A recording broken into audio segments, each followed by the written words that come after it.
Salut les explorateurs! Ensemble vers de nouveaux horizons.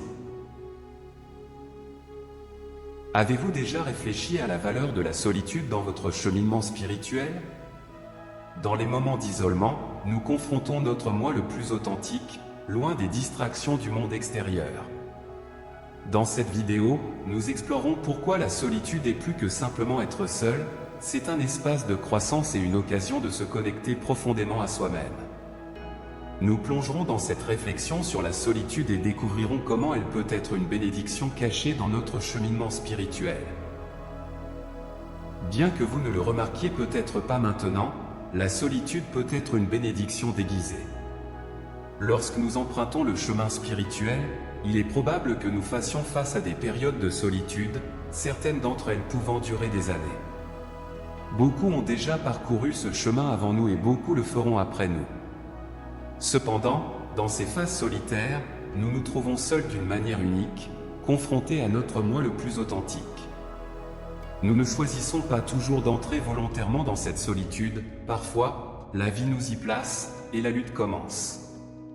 Notre ego résiste à cette solitude, aspirant à des stimuli externes, aux applaudissements, à tout sauf au silence. Il peut même faire un scandale, en sombrant dans la pitié de soi, en questionnant le jour où nous avons osé emprunter un chemin si dépourvu de distractions mondaines. Nous entendrons ces cris, « Pourquoi moi ? Pourquoi suis-je seul, alors que tout le monde semble profiter de la compagnie et de la joie ?» Cette résistance égoïste n'est pas seulement une pensée passagère, elle peut être un obstacle formidable. Elle déforme notre perception, nous faisant croire que nous sommes les seuls voyageurs sur cette route solitaire, que tout le monde a une vie plus facile. C'est une pilule amère que l'ego veut que nous avalions, nous disant que nous sommes injustement empêchés, que l'univers nous marque comme indignes. Cependant, la simple conscience que nous sommes plus que les plaintes de notre ego est transformatrice. Notre solitude cesse d'être une prison et devient un sanctuaire. Elle se transforme en un espace de croissance, d'introspection et, plus important encore, en un terrain fertile pour la conscience. Nous commençons à voir la solitude non seulement comme un temps passé seul, mais comme un temps passé avec une partie de nous-mêmes qui est souvent noyée par le bruit de la vie quotidienne. Dans ce silence, nous pouvons canaliser de manière constructive nos énergies et nos aspirations. Comme le philosophe Søren Kierkegaard l'a sagement observé, la foule est un mensonge. Loin de la foule, dans notre solitude, nous avons la rare occasion de confronter notre vérité, de la façonner et d'en émerger non pas comme un fragment, mais comme un tout. Lorsque nous commençons à toucher au bord d'une compréhension plus élevée, nos désirs changent. Ce qui nous attirait autrefois, comme d'interminables rencontres sociales et des validations extérieures, perd progressivement son attrait. Ce changement n'est pas brusque, mais doux, comme une feuille changeant de couleur à mesure que les saisons alternent.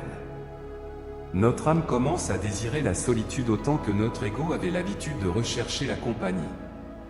Ce changement n'est pas une perte, mais une métamorphose. Nous trouvons de la joie dans notre propre présence, nous entendons le murmure des arbres comme s'ils nous parlaient et nous commençons à apprécier le silence comme jamais auparavant. C'est notre âme qui trouve une connexion plus profonde, non seulement avec le monde, mais aussi avec l'essence de ce que nous sommes.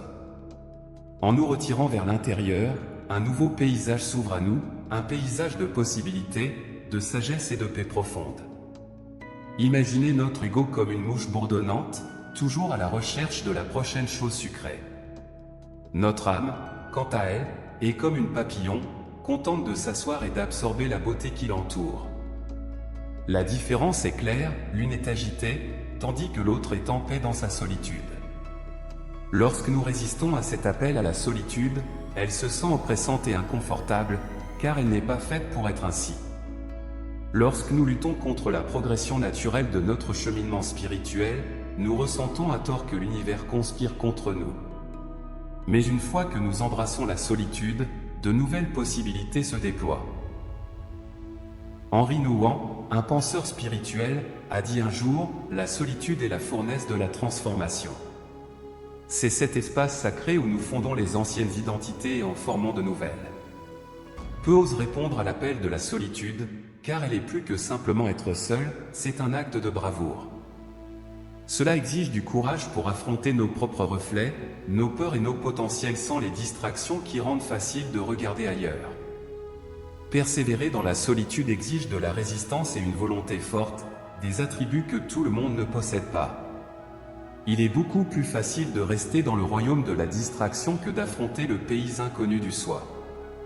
Mais ceux qui osent, ceux qui persistent, découvrent que la solitude n'est pas un désert stérile, mais un sol fertile où les graines de la sagesse s'enracinent. Ces graines ne poussent pas du jour au lendemain, elles ont besoin du silence nutritif pour grandir en arbres imposants d'illumination. Marcher sur le chemin d'un véritable éveil spirituel est comme s'aventurer dans une forêt où aucun chemin n'a été ouvert. Il n'y a pas de carte pour vous guider, pas de groupe de compagnons de voyage pour vous assurer que vous êtes sur le bon chemin. C'est seulement vous et la jungle de votre être intérieur. En revanche, suivre une tradition spirituelle ou religieuse établie est comme marcher sur un chemin bien tracé, avec des panneaux, des guides et des compagnons de marche. Cela semble sûr parce que la communauté renforce vos croyances et offre un sentiment d'appartenance. Mais que se passe-t-il lorsque vous vous écartez du chemin battu? Les repères familiers disparaissent, votre notion du bien et du mal, du spirituel et du non spirituel, devient floue. Soudain, il n'y a plus le murmure réconfortant d'âmes similaires, et vous êtes seul avec votre propre voix, face à une conscience qui est votre seul témoin. Une étude publiée dans la revue Psychology of Religion and Spirituality a révélé que les individus qui ont subi des transformations spirituelles ont souvent expérimenté l'effondrement du cadre interprétatif, c'est-à-dire que leurs anciennes façons de donner un sens au monde ne s'appliquaient plus. Cela est à la fois libérateur et isolant. Vous comprenez que les récits sociaux et spirituels habituels ne sont que cela, des récits. Ils peuvent fonctionner pour certains, mais plus pour vous. Curieux, une étude de Harvard sur le bonheur a révélé que des liens sociaux forts contribuent à une vie longue et accomplie. Bien que cela soit vrai, cela ne nie pas la vision spirituelle selon laquelle les relations peuvent être des distractions, en particulier lorsqu'elles vous empêchent de faire face à vous-même dans votre voyage. Les types de liens sociaux que vous formez seront différents, ils ne sont pas permanents, mais leur impermanence les rend puissants. Je vous remercie d'avoir embarqué dans cette réflexion sur la solitude et son influence puissante sur notre voyage spirituel. Si ce contenu a résonné avec vous, partagez votre expérience dans les commentaires. N'oubliez pas que la solitude peut être la fournaise de la transformation. Je vous souhaite des moments significatifs avec vous-même. Restez en paix et à bientôt pour la prochaine vidéo.